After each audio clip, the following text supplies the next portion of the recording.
So now, friends, that we have colored in our Day of the Dead skulls, we're going to be creating a neat zentangle background. And basically, zentangle, we're just going to be adding lines in different shapes, and inside those shapes and spaces, we're going to be creating different kinds of patterns. I'm going to leave mine in black and white and just leave my skull in the color, and the more patterns, the better. But first, I'm going to use a ruler to create the spaces that I'm going to create these patterns in. So I'm going to take my ruler, and I'm never going to draw on top of my skull, but I might start in the center.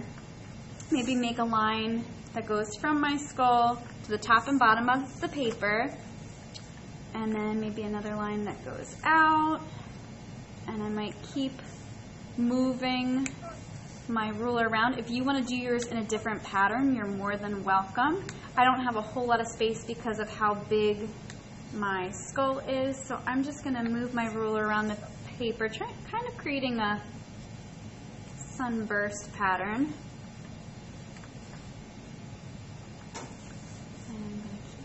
And again, you could do this on both sides too. I guess I'm as you go. I'm just going to move my ruler around. If you want to do it a different way, you are more than welcome, as long as you have different spaces to create your patterns.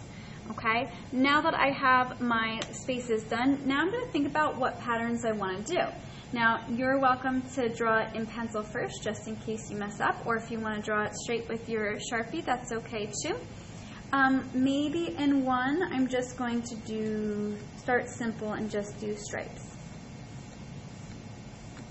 Okay, maybe in the next one, I'm going to create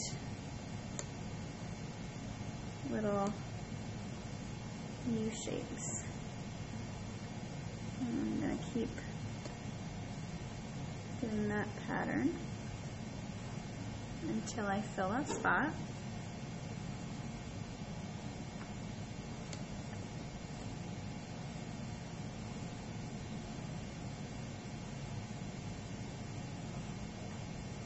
So in each space, you want to think of a different pattern. I have a bunch of worksheets that have different pattern ideas for you to look at. So it's completely up to you what patterns you'd like to use.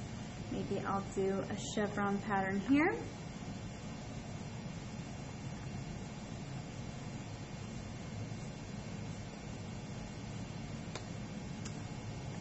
Maybe in the next one, I'm going to do a checkerboard pattern. Lines going one way. Lines going the other way. Maybe this one I'm going to do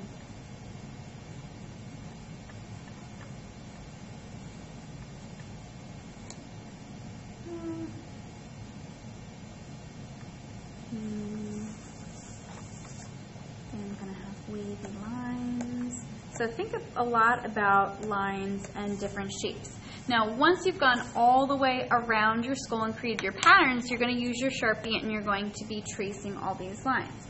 Now, play around with the thickness of the lines and what lines you want to color in, because remember, your background is going to just be black and white, unless you want to add color, but we're just going to be doing the black and white part during class, so you can kind of decide how you'd like to do that. I really want to make my skull the main focus.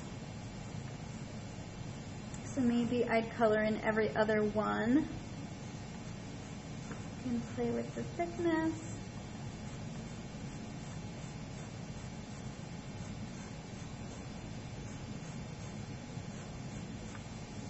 Okay. And then maybe I'll do the next space. And I'll use the thick side of my Sharpie so I get nice thick lines here.